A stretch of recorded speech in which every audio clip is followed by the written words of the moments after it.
The Dead Pair Podcast is brought to you by Kolar Arms, America's competition shotgun, and is fueled by Fiocchi. Welcome to the Dead Pair Podcast, coming in hot with everything you want to hear about sporting clays. With your hosts, Jason Rambo. This is what I have to work with, everyone. And Sean Alley. Like I said, I was just thirsty. Oh, boy. Often imitated, but never duplicated. It's the Dead Pair Podcast. It's showtime. Welcome back, everyone, and welcome back, Mr. West Coast Assassin himself, Mr. Chad Roberts. What's up, buddy? Hey, bud. How are you? It's been a long time. It has. It's been a minute. It's been a hot minute. So, Chad, you just wrapped up California State, man. How'd that go for you? It was all right. You know, it was looking forward to going up to Quail Point just because it's such a cool facility. It's definitely big rolling hills, no cover of trees. They hide everything, with the terrain. Yeah. Lots up and down, lots of elevation change. For me, we just weren't ready for the heat. It was like 85 is the hottest I've seen it over the last few weeks. And as soon as I got my trailer and started driving up there on Thursday, it was over 100. And at one point, it was hitting like 109 on my watch when I was shooting 5-stand and Friday afternoon. And, no matter how good targets are and everything else is out there, sometimes that when the heat's that hot and it's just you're not able to get out of it, it kind of puts a damper on your performance. And it definitely put a big one on mine. So I didn't finish anywhere of anything. I was consistently bad, which is good because my consistency was there. I just haven't been able to shoot. I got a lot of things going on off the course. I've always said this. Matter of fact, I recorded something on that whole subject that will be coming out soon through my YouTube and Patreon stuff that I'm doing now. So I'll launch that hopefully this week. It's been a pretty hectic week, but yeah, I got some really good news on Friday while I was shooting in the prelim, which was awesome news. It's just put it was stressful, awesome news. And I thought it wouldn't bother me. I thought it would actually help me because I was stoked. But it ended up being just really stressful for the weekend.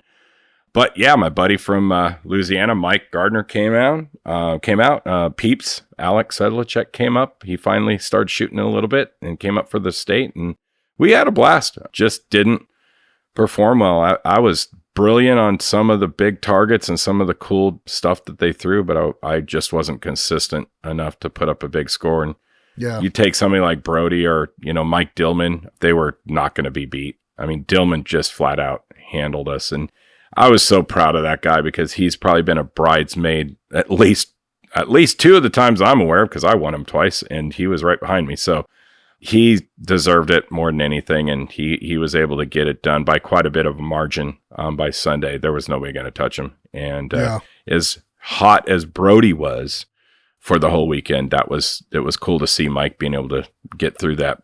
Being a Southern California guy, different terrain. He shoots similar stuff out at Maywood. That's where I won that one big kind of like the wrestling belt that I won a couple years ago. So he's got a lot of terrain that's similar. So yeah, I think he was just ready for it. He deserved it, and I wasn't. So hopefully I'll put it on again this coming weekend. By the time you read this or hear this, I'll either have got smoked again or I've done really well because I'm going to the Minnesota State Championships and go from there. So we do have one tourney talk to get to. Speaking of tournaments, it's Tourney Talk. Brought to you by Score Chaser. Kansas State FITASC 5-stand and Super Sporting at Powder Creek Shooting Park is now open for registration. This shoot will be held June 3rd through the 6th, 2027. That's the only one we have for Tourney Talk this week. Hey everyone, I want to let everybody know we will not have a show next week in honor of the 4th of July holiday.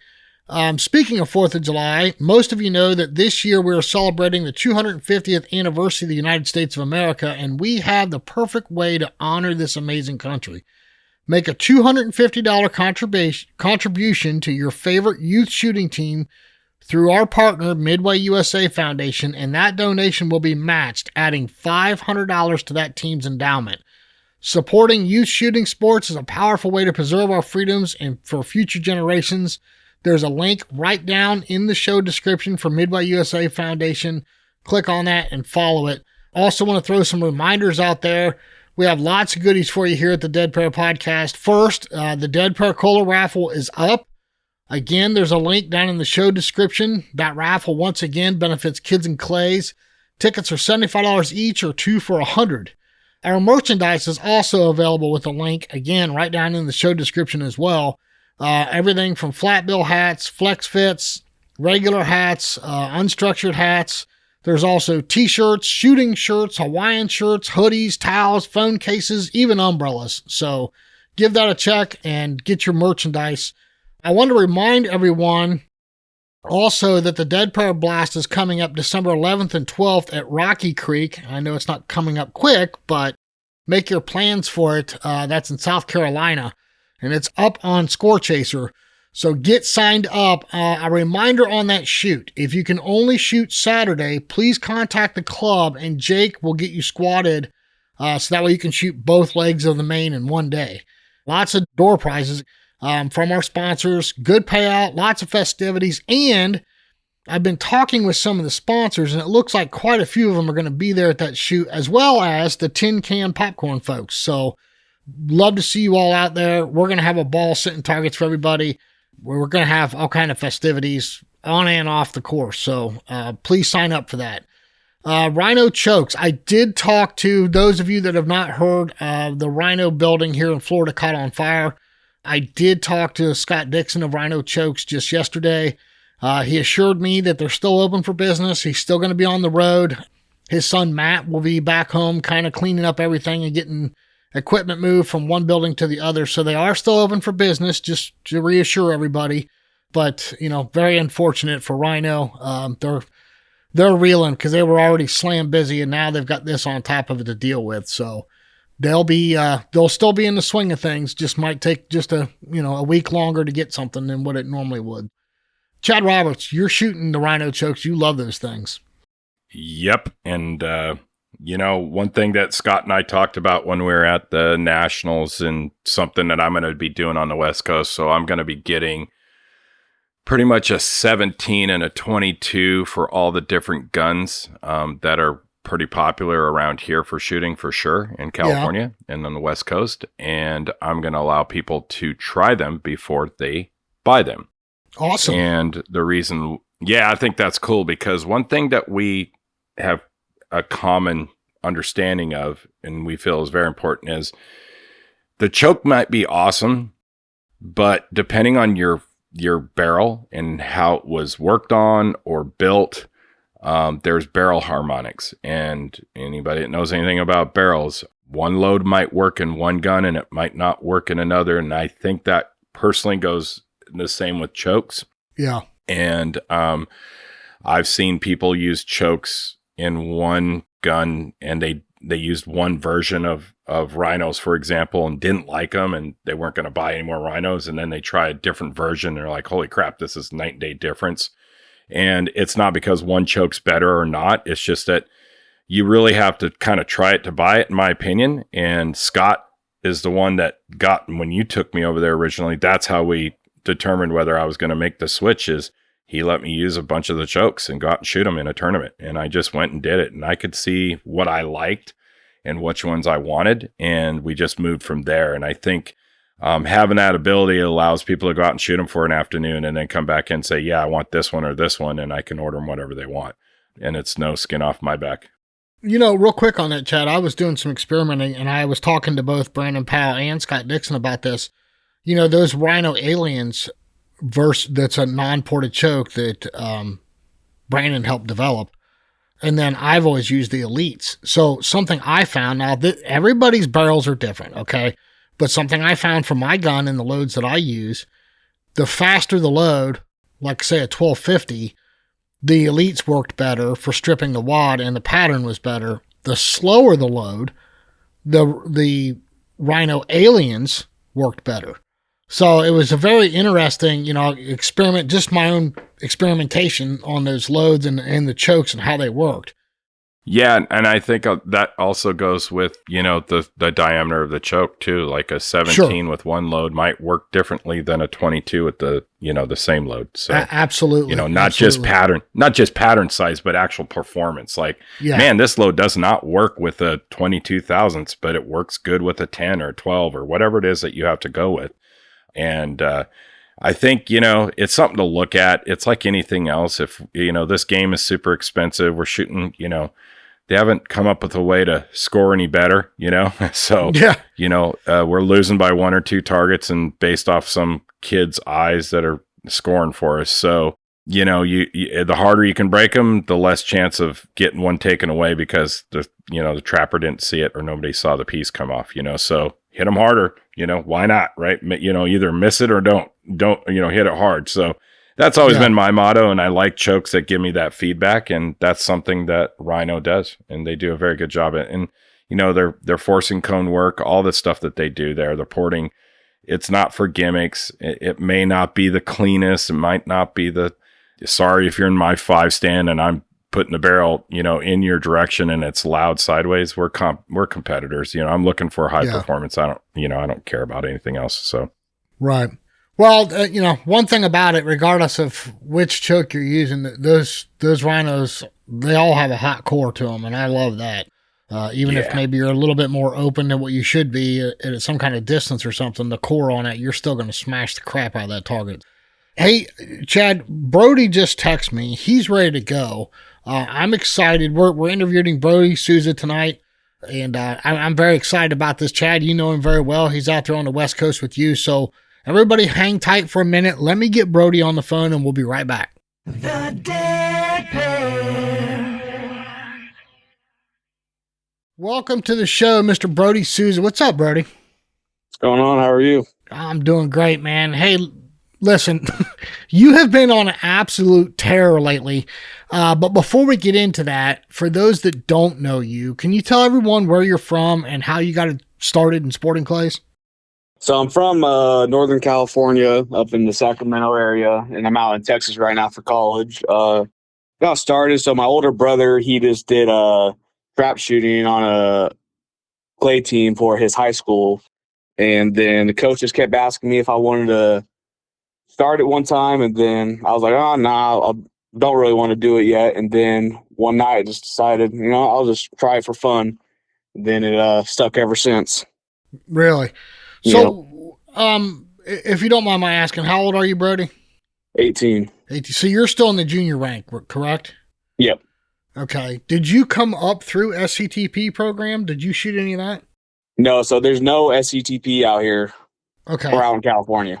Okay. Yeah, so I just started the youth league is called CYSSA out here, or at least for the northern part, it might be called something, or there might be a different league down south. Shot that I think I started when I was in 6th grade maybe, and then shot all the way through senior year, and then started traveling competitively in the NSCA about sophomore year, finally starting to get out more. Okay. Well, I'm sure you've had some coaching along the way. Who has helped you out, and who are you currently working with? I'm currently working with mostly Theo. Just took a lesson with Brandon the other week in Florida.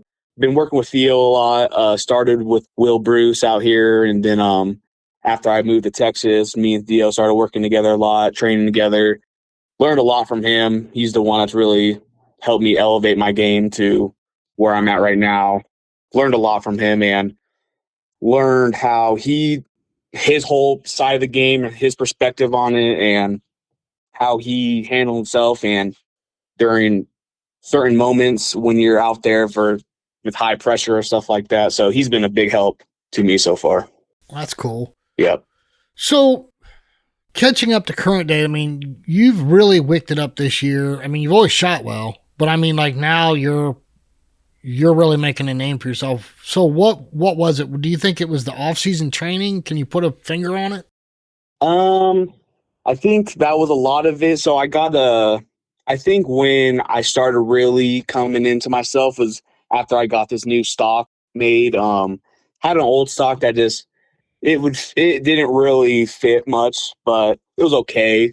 Then I got this new stock from Mike Leupold, SNS Stocks, and I want to say it was 2 or 3 weeks before Nationals last year.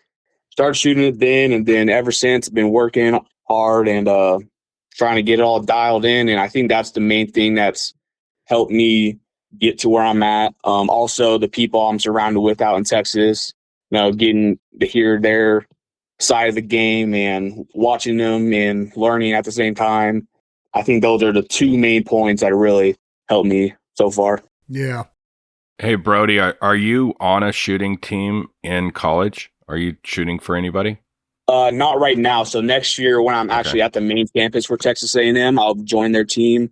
So my first year for college, I had to be in a system. It's called PSA. There's a couple people that are in the shooting game that are in the PSA system. So you got to be at one of their sister schools first for a year, complete these things they want you to complete, like GPA-wise and class-wise. And then if you got all those complete, you can transfer over automatically for next year. And they didn't have a team, the one that I went to, so I've just been on my own. Is your plan to stay within the industry once you graduate, or be like a pro? Since now that you made the pro squad, I just heard. I'd like to. So congratulations, by the way. Thank you very much. Yeah, that's the goal. What do you want to do for the future though? After, like, besides shoot, what's the schooling? So I'm majoring in sports management right now. The goal is to try to become a sports agent, because my whole life I just grow up, all I do is watch sports, any kind of sport. And so I love sports, and I'm kind of a nerd, when it comes to the contracts and stuff. I like to read them and see the incentives and see what the agent's getting paid. So I'd like to become an agent one day. Had to go through a few more processes just in the sports management world, but yeah, that's the main goal, and that's what I'd like to do. And I'd still like to shoot at the same time, but we'll see down the road how that all works out. You watched Jerry Maguire too many times, didn't you? Right. Like I said, you really wicked it up this year, and I want to start with the Shooters Championship because, yeah, you won that shoot, but let's talk about the company you were in when you won that shoot. Do you know how many world and national champions were there competing when you won that? I mean, did that really hit you when you won it? It honestly didn't hit me until like a couple days after. I don't know the exact amount of world champions that were there. I know the people that were, but I know it's multiple times they've done it. But it didn't hit me until probably the drive down to Florida on that Wednesday. I was like, man, like I just did that, and that built my confidence up for the fall and shoot after that too. Well, I mean, it's not only world champions, but national champions that were there, I mean, there were several of them. I mean, yeah. And it's kind of funny because I was looking at the results Saturday night, and you really weren't in the very top tier, but man, you were free and clear on Sunday. That's for sure. That had to be a good feeling for you though, right? Like all the training paid off finally. Yeah, it was a good feeling for sure. Like that Saturday night, I was looking at scores and I was like, okay, let's see who was. I think it was Dylan Thompson and Gebben were tied for first, and I think I was 4 behind them, I want to say. I was like, okay, well, now they're shooting the 66 course. That was the difficult course out of all the courses, and then I got the 68 course today, so I can make up a couple birds on them and, just hope for the best, Yeah. And, yeah, it all worked out at the end. Well, here's the thing. It wasn't a fluke. I mean, you backed it up with a runner-up at Southeast Regional the following weekend, and those targets were no joke down there. Yeah. Yeah, those are some of the best targets I've seen in a long time. Yeah. Those were tough. So you were in a shoot-off with Brandon, I'm assuming, because you both tied. Yep. What kind of targets did you guys shoot at? Since I wasn't there, can you give the listeners an idea of what you were up against when you walked into the hoop for the shoot off? So we were shooting pretty big targets. There was a couple that like you have to hit those, but then there was I want to say three targets that he threw. It was a Doug Vine that set out there. He threw that were probably 60 yards plus. 2 of the targets that were hittable were probably got to be 35 yards. Going in that shoot off, he had you look. So we shot 4 different pairs, and he had to look at us each, all true pairs, and then kind of how to make your plans and not make your plans. And I just went out there. It's like, all right, well, don't be careful, because you can't be careful on 60+ yard targets and stuff like that. And you can't be careful when you're shooting against Brandon Powell too. Well, you were shooting against the guy that coined the phrase, shoot like it doesn't matter when it matters the most, right? Right. Yeah, you had to turn it loose. So just so everybody understands, the Shooters Championship, okay, you won that. The very next weekend, you went to the Southeast Regional, and the very next weekend, you just won California State. Yeah. I mean, Brody, let everybody else play a little bit, man. No, just kidding. But, man, this is phenomenal. One of the things, and we'll get to your equipment, but I just want to bring this up real quick. A lot of people don't realize, I didn't realize it. You didn't even tell me this until Southeast Regional. You're shooting a Browning 725, right? Yep.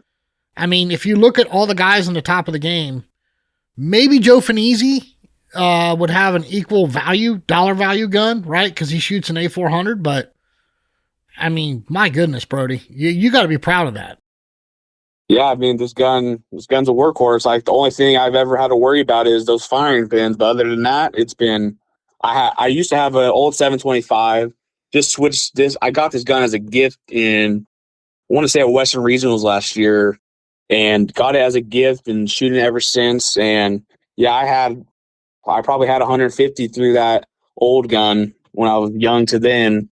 And yeah, never had to worry about anything other than them firing pins. Wow. Gun's a great gun. Yeah. For the price too, Yeah, absolutely. I mean, look, I had an old Browning 525 Satori. I remember taking it to Jim Eister, and he's like, look, these guns are workhorses. I mean, for the price point, you can't really beat them. Yeah, you can't go wrong. Yeah. But now, like I said, we'll get to your equipment. You did say that you put a custom stock on it, so obviously fitment is everything, right? Yeah.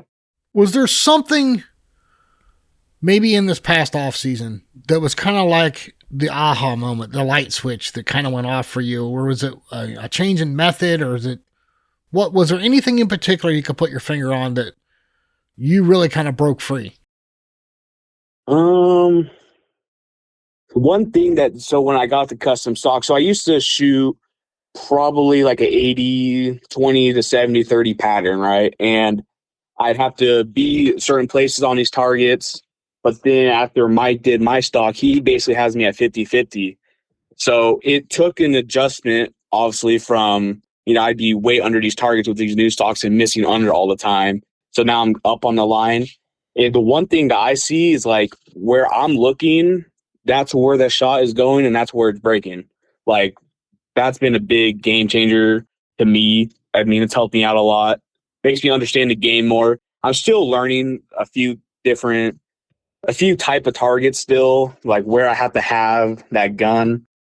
But I feel like that was one of the points. And I also like me training with, guys like Theo and Jonathan Prince, just working out and see, I get to see that, like, stay behind them and watch them. It's like, okay, now I see what they're doing.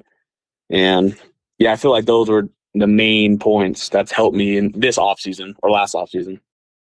So, Brody, I have a question that most people probably don't ask on these type of shows. All right. And I want to know what you feel or how you feel. I didn't look. How did you do at the Northeast Regional? That was Anthony's place, correct? Yeah. Yeah. I didn't do great. I did okay. I was having struggles. Like, that was my first time ever really being in those trees and that different type of background. Because you never shot there before, correct? Yeah, that was my first time shooting there. And like, my home club was Quail Point out here, right? That's where I grew up shooting in. There ain't a single tree out there. You were just out there a couple of days ago, so what it's like. So that was different for sure. Sir. And yeah. So this is why I asked you a question. What's it like in 3 weekends making $33,000? pretty nice. Does it feel like a game changer for the game that you put so much blood and sweat and tears in over the years? I mean, I've competed against you for a long time. I've known you since you were a little kid. And, you know, we've probably, of course, lost more than we've ever won. Right. But what does that feel like? Because most people like, yeah, Brandon wins all the time. Zach wins all the time. They make that kind of money with some wins and top threes at these shoots. What does that feel like? Or can you give the people in Shooterland, that it's pretty dang cool? I mean, I know it's cool and I'm very proud of you, but I mean, can you give us a perspective of what it's like winning that kind of money over a few weekends? Did it feel like you worked hard, or did it feel like it kind of came easy finally to you because of all the work you did outside of the shoot? I mean, give us a perspective. It was pretty awesome seeing me finally getting those kind of paychecks. And, it meant something because, it's like finally the work is paid off, the time, the effort, the money, all that stuff. And you're finally seeing that change. It's pretty awesome. At the same time, like you're looking like, okay, like now I'm using some of this money to pay off debt and then using this money for future shoots as well. So, I mean, it's still an awesome feeling. I'm hoping it can continue. Are you planning on taking this money and using it now that you made the pro squad after the regional? Are you planning on hitting the circuit hard or keep it like you have been keeping it? Yeah, so this is going to be my first year finally doing the whole circuit.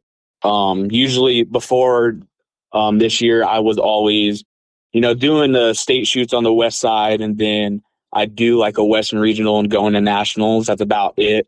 Last year, I finally started going different places. I think I went to the U.S. Open. I think I went to 3 regionals, I believe. I think I went to, I went to Ohio. I went to Game Unlimited, went to the U.S. Open Nationals. I'm sure I went to the Western Regionals too. But now I'm finally doing the whole circuit. And I mean, it's pretty awesome seeing these places out here or out there. The different type of ranges. And all these ranges are beautiful that we go to out on the East Coast. It's kind of sad what they got out here in California, but it gives you a different perspective when you think, what our best is, and then you go somewhere else. Yeah. That's what I've always said. Yeah. It's pretty crazy. Hey, but we have nice weather. I mean, we do have that going for us. We always have nice weather. Yeah, you don't deal with the rain for sure. How's that Texas weather in the summer? Well, I ain't been there in the summer. I'm back here for the summer, so. Oh, so you're all right, but you brought the heat with you, Jesus, dude. Last weekend. Oh my God, it was horrible. Yeah, I don't know how you stayed together, man. I because you always wear all black, and I was really impressed that you were able to hold it together like that. Right. Yeah, it was like during my last 7 shots of a 5 stand, man, I was feeling like just falling out. I was like, I shot it at 3:00, so 3 to 4 or 3 to 5 is the hottest time out here. So. Yep, and that's when I shot it at 4, and it was 109 on my watch, and the sun was coming down right at you, and there was no hiding from it. Yeah, no shade. Gotta love it. Well, Brody, not only have you entered this realm by your finishes, but monetarily, you just entered the top 1% of the game. I mean, you think about the thousands and tens of thousands of people that play this game, and there's the top 1% have made 30 grand in 3 weekends, right? So, right. And also something else I picked up on too. And Chad, since you were a little kid, explains the flat bill hat. So, right. Brody's my boy. We've always had a good rivalry. I didn't know if he liked me or not because I was older, but I still had that vibe, and I still hold it down with the flat bill, but. Yeah, of course, right? Zach let us down, man. He went away from it as much, so he did. Unreal. It looks like a young version of Chad coming at you. I mean, he's got black socks pulled up halfway to his knees and a flat bill hat on. I'm like, here comes Chad. Brody. Hey, look, it's not our fault that we look cool. So I mean, come on. Exactly. Yeah, I agree. Oh no. First and foremost, dude, I am just tickled ass pink that you did what you did. Absolutely, hands down. I mean, just was the man for the overall HOA overall or HAA. You got second in the main. You won FITASC. You won Super Sport. You won 5-stand. I don't know what else you shot, but whatever you shot, you probably won. Then you're down in the Southeast Regionals. You go against Brandon. You go up to the Shooters Championship, and personally, I think anybody that shoots in Georgia that's kind of the hotbed of shooting, in my opinion, right now. That whole side of the seaboard, it was pretty impressive just to sit back because I didn't go to those shoots this year and watch you go at it.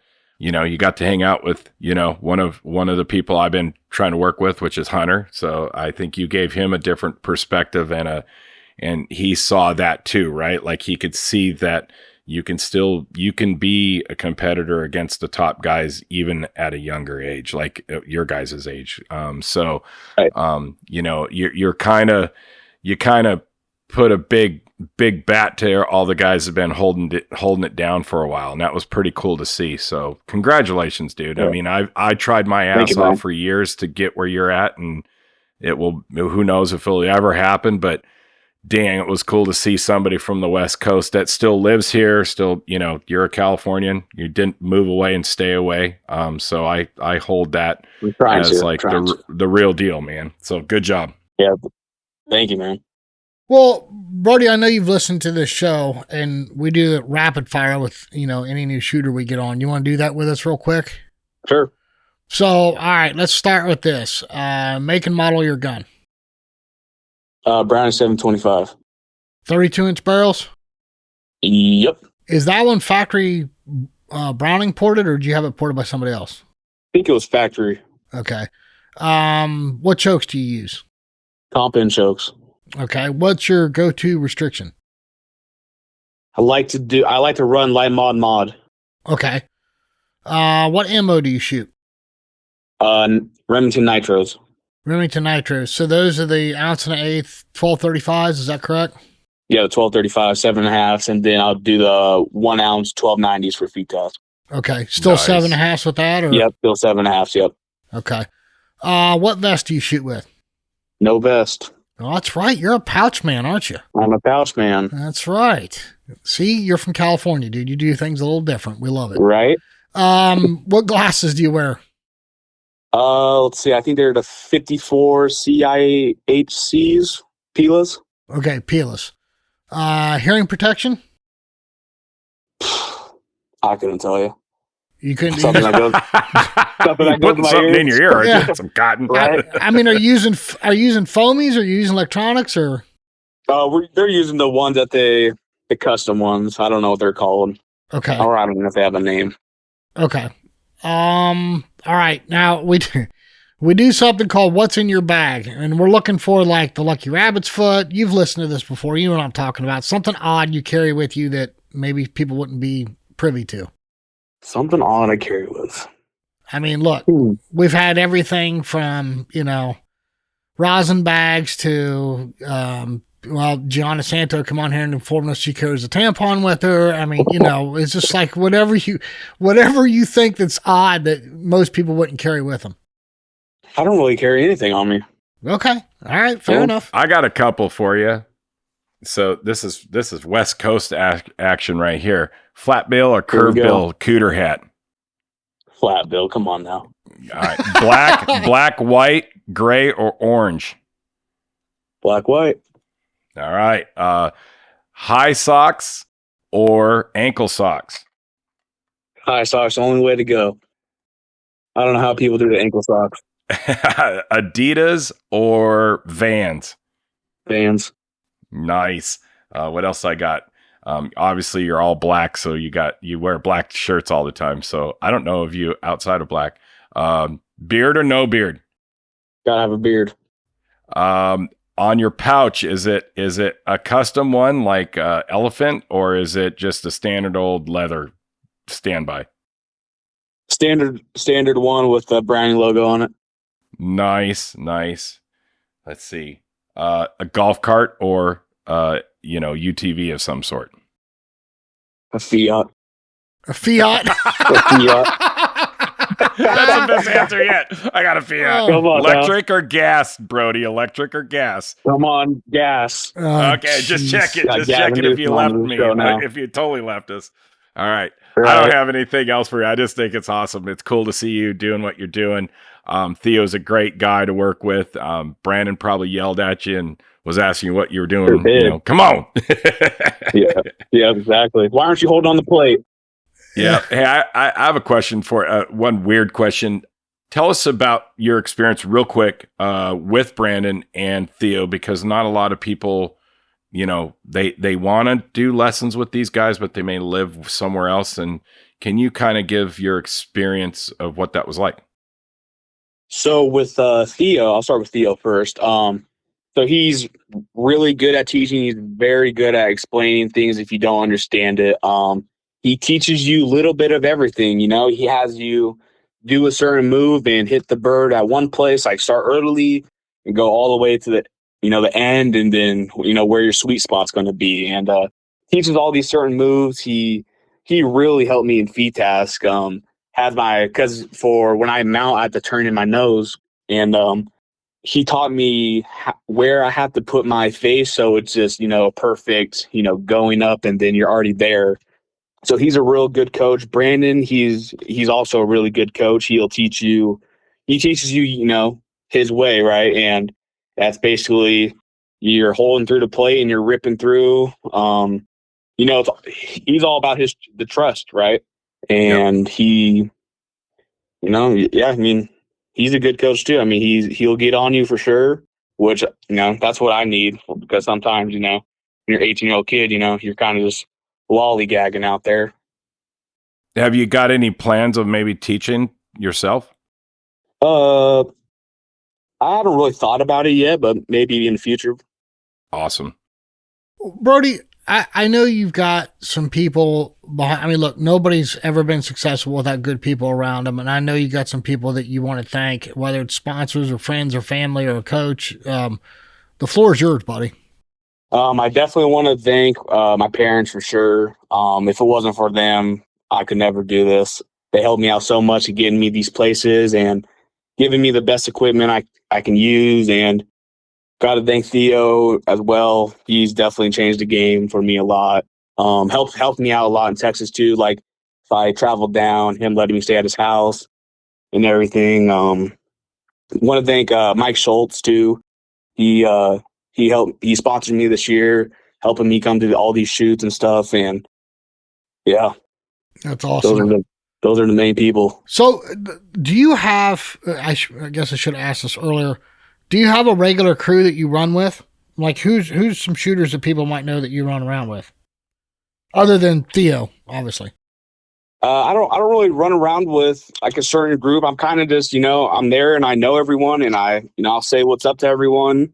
Don't really have a crew right now. Okay. Fair enough. I mean, look at Corey, right? Like you're not going to see Corey without seeing Travis and right. Greg Wolf and the whole gang, yep. right? Anthony. Yep. So I just wondered. I do have to ask you, how was it with Hunter driving his trailer down to Florida into Georgia? It's a slow driver, man. He is, isn't he, like an old person? So I drove in a different car than him. So you did. Okay. Because I was in my rental car, my little Fiat out there, my Chevy Spark, and so I was 5 minutes, or probably 5 minutes in front of him. So I was the test dummy, and if there was a cop or anything, I'd call him up like, hey, slow down, even though I know he's going the speed limit, but let there's a cop. That's awesome. So you guys are full on smoking and bandit all the way down south. That's just right. What a great trip. Well, just so you know, I got a call from Rick Webb to ask me to keep an eye on you two. And I'm like, what are you talking about? He's like, Hunter's driving himself down there. I'm like, oh boy. So you had eyeballs on you. You didn't know that, but yeah, I didn't have anything bad to report. He never got a phone call from me. So at least if you pulled something off, you did it when I wasn't looking. But Brody, listen, man, congratulations on your success. You're killing it, man. Keep it going. I wish you the best. And hopefully we'll see you at the Dead Pair Blast this year. We talked about that when I ran into it Southeast. And anybody that gets a chance to meet Brody, I mean, this kid is, not only is he a phenomenal shooter, he's a great kid, very respectful, very easy to talk to. Go up and tell him hi. Tell him you heard him on the Dead Pair. But Brody, thank you, buddy. Thank you for spending some time with us tonight. We really appreciate you. Yeah, thank you for having me. Thanks. The Dead Pair. Well, Chad Roberts, your West Coast buddy, Brody Souza. Yeah, it's just cool to see, another person from California succeed at shooting when, we don't have the best terrains in some cases out here or space and that you get out there in some of the other areas in the country. And we have different terrain, like where Brody lives, like you were saying, it's just big rolling hills. If you ever did the Western Regional back in the day, like in 18 or whenever that was up at Quail Point, everybody got to see what that was like. And then, you've been down here in SoCal, so they're hard targets, but they're just different. I struggled up there. They struggled down here. Next year, the state shoot will be in the middle of us, us both up in Sun Mountain Gun Club, which has a lot of terrain, but it also has trees, oak trees and all that. So it'll be really cool. And we're doing it real early in the season, I think a few weeks prior to Anthony's US Open. So it will be a cool, nice green shooting, neutral place for the North and South, as you've been out here and seen. It was cool. It's just cool to see that, I try to make, obviously Zach made it out of the state and did really well. Tommy's, over the years, it's gotten really good, and Grace and the Corsellis and myself. So we do provide good shooters out there. But obviously, look where Brody's living. He's in Texas. He's shooting with, he was saying he was shooting with, Theo all the time, and, he's taking lessons from Brandon, and he's out on the tour. And when you're shooting the best targets of the best target setters in the world, in the country, you're going to get good. I don't care what anybody says if you got a good base, and he does. So, that's the hard part, right? You got to make that commitment. And he did. He for sure did. Yep. That's the thing, going back to what you were saying about terrain, that's the thing I love about Rocky Creek is, you have a very diverse landscape. Everything from open fields to shooting in the woods, shooting over water, rolling hills. I mean, you got a really good mix of everything. And, folks, if you've got a club like that in your area, man, utilize it. Go shoot in the woods, go shoot in the field, get good at all of it, because you're going to see all of it all over the country when you go to these bigger shoots. So, and that goes back to our message each and every week. Take someone new shooting, take them to a tournament, and if you're a champion of that, again, the NSSF has the +1 program, which also, by the way, I don't know if everybody's noticed or not, our website is under construction. Thank you to our partner, JTech, our new technology partner. They are building our website right now. Now, that name may ring a bell because JTech is who built Score Chaser. I'm really excited about that. Hopefully, got something coming soon with that. Just a quick reminder, the Dead Pair raffle, the Dead Pair Kolar gun is now up and available. Click on that link right down in the show description. All of our sponsors, thank you a ton to all of them. Make sure you guys check out the new outro that Toby Tomplay mixed down for us. Stick around and listen to that. Again, a reminder on Ranger and Taconic Distilleries, 10% off your order when you order online. Just use the code DEADPAIR10 at checkout. And if you're ordering Slick products, just follow the link in the show description. It'll automatically take off the 10% when you order. Check them out. We really appreciate all the help they've given us. Chad Roberts, I know we're going to see you in December. I know we're going to see you at the Nationals in October, but are you venturing out anywhere in between now and then? Yeah, like you, I kind of got a hair, we both did, right? We were sitting around, I think we were having a couple nice little pops from Taconic Distillery, to be honest with you. I remember that in my patio. Yeah. And we were talking about how, these big shoots are really cool to go to, obviously. The best facilities in the country and the best run shoots.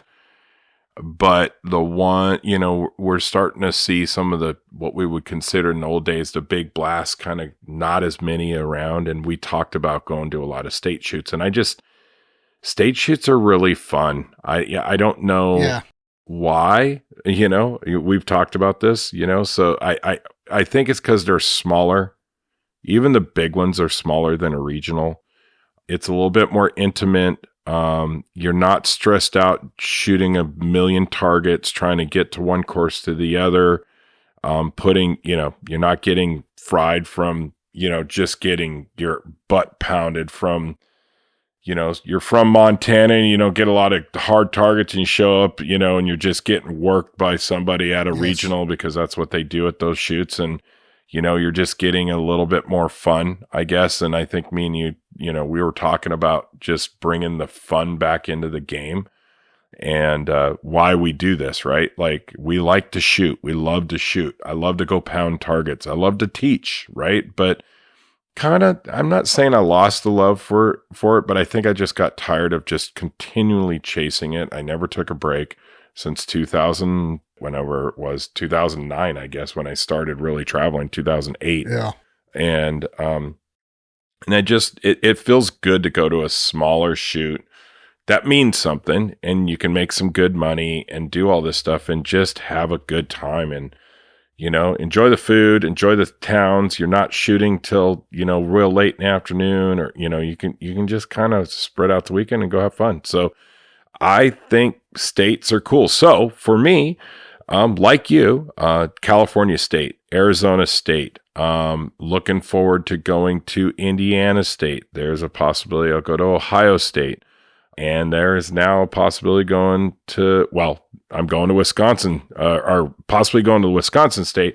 And this weekend I'm going off, by the time you hear this, will be already there, but it's over, but I'm going to the Minnesota State FITAS Championships. And then I'm going to be teaching at Horse and Hunt for a week. And it's really cool up there. So I'm going to check it out. Very cool. Yeah. I mean, this goes back to the point I made earlier in the year. If you look at the percentage of people from the tournament that show up to the dinners at a state shoot versus, say, a regional or U.S. Open or national, whatever. Yeah, okay, there may be, let's just use a nice round figure, 1,000 people in that shoot, but at the dinner there might only be 400 or 500. You go to a state shoot where there's 400 or 500, there's 400 or 500 at the dinner. So I agree with what, I agree with what you're saying. It's more intimate, and I think you got a better shot of winning something, whether it be cash, where you placed, or maybe a door prize or something at a state shoot than you do a regional. And I think it goes back to what you said also about having fun on the shoot. And that's one of the things, as you know, Chad, that we're trying to create with the Dead Pair Blast. And, we want people to have as much fun off the course as they do on the course. Yeah, we're going to set some fun targets, but also at the same time, we're going to have a lot of fun off the course too, right? Well, and it's funny you say that. I was up at the state shoot, and I've had people say, man, that was just so different and kind of brought back a lot of memories of the old days, and what we used to do. And I think that's cool. I mean, if we can be a part of that, awesome. Let's bring that fun back, that style, because I will tell you this, if anybody's shot a bunch like we have, and if you come to a Dead Pair Blast, you are not going to see what we did there at other shoots. I'm guarantee you, unless you might see it at an RC car race or a motocross race, but you ain't going to see what we do. Right. When you got trophy girls and you got a big banner standing in front with a podium, and you're handing them their awards for every big class that we had, like the D class and C class guys got just as much recognition as the guy that won HOA there. Yep. And, that was really cool. They got to see all their prizes. I'm not saying that you don't see that at these regionals and stuff like that, but it's cool when everybody that's at the shoot is kind of sticking around on a Sunday, having some drinks and having some, snacks and getting some free stuff and some swag, and then reading off who won what, and everybody clapping for the guy in C class or D class. And, the funny pictures with, some of the trophy girls that we had. Right. And, people just genuinely had smiles. I mean, hey, you want a picture of the trophy girl? No, I can't. My wife will kill me. That kind of stuff is just fun, right? Yeah. And look, it's all in jest. It's fun. It's not to be derogatory to anything. It's like, guys, it's a bunch of old dudes and young dudes in really bad fitted, really bad fitted formed, jerseys, and we're shooting clay pottery. I mean, it doesn't look that cool. So, I mean, anything to kind of make us look cool is fun, right? So, yeah, absolutely. And I'm down for that. Yeah, I think my biggest thing, I just wanted to do something different. I wanted to do something fun. And I think we definitely created that back in April at LA Clays. And I'm looking forward to doing it again, bigger and even better than we did in April this coming December. So I hope everybody listening to this will come join us. Good payout, good prizes, good fun, good food. And hey, before I forget, reminder, Neil Chadwick is giving away another $500 credit towards their entry of a junior shooter. Now, for the details of that, go back and listen to last week's episode. He laid out all the details and what he needs. Send us an email. I'll make sure and get it over to him. So reminder on that, there is an entry up for grabs for a junior shooter, $500 credit towards our entry at the national championship. So get moving on that. We don't have too much more time on that one. So, and as a reminder also, here at the Dead Pair, we are more than gracious to receive a review from you. If you listen on Apple Podcasts or Spotify, man, we would really love that if you don't mind. Give us a like, give us a follow over on YouTube. I'm still working on some of the product videos. I know I've been behind on that. I apologize, but it's coming. So be looking for that soon. Chad Roberts, thank you very much, man. I know we've both had busy schedules here lately, so I appreciate you spending some time with us this evening. It's good to have you back on, buddy. Hey, it's awesome. Thank you. Always willing to be on the show. It's the best one out there. I hope you guys like listening to what we got to spew out of our mouths, and do this for the fun of it and the love, guys. Yep. No more drama. Let's love shooting some clays and pat the guys on the back that aren't shooting well, and let's rise up people instead of pushing them down. You know what I mean? Yeah, so, agreed. 100%. Yep, for sure. Well, folks, this has been a lot of fun. And again, no show next week because of the 4th of July, but we'll see you the week after right back here on the Dead Pair Podcast. We'll see you next time on the Dead Pair Podcast. The Dead Pair Podcast is brought to you by Kolar Arms, America's competition shotgun, and is fueled by Fiocchi USA. The Dead Pair theme song was written, arranged, and produced by Toby Tomplay. Big thanks to the following sponsors: RE Ranger, see it further, see it faster with Ranger Performance Eyewear; Atlas Traps, America's finest clay target equipment; Gun and Trophy Insurance, protect your prized possessions with the best insurance; Rhino Chokes, the best chokes and barrel porting in the world; Taconic Distillery. After the tournament, it's time for one more shot with Taconic Distillery. Long Range, the industry standard for trap release and target management. Score Chaser, your shoots simplified. Midway USA Foundation, changing the future of youth shooting sports. Odo Pro Technologies, the trusted source for hearing protection. Bear Pelt, it's not just a vest, it's your new uniform. El Jefe Energy, fuel for the fearless. And J-Tech, the Dead Pair Podcast's technology partner.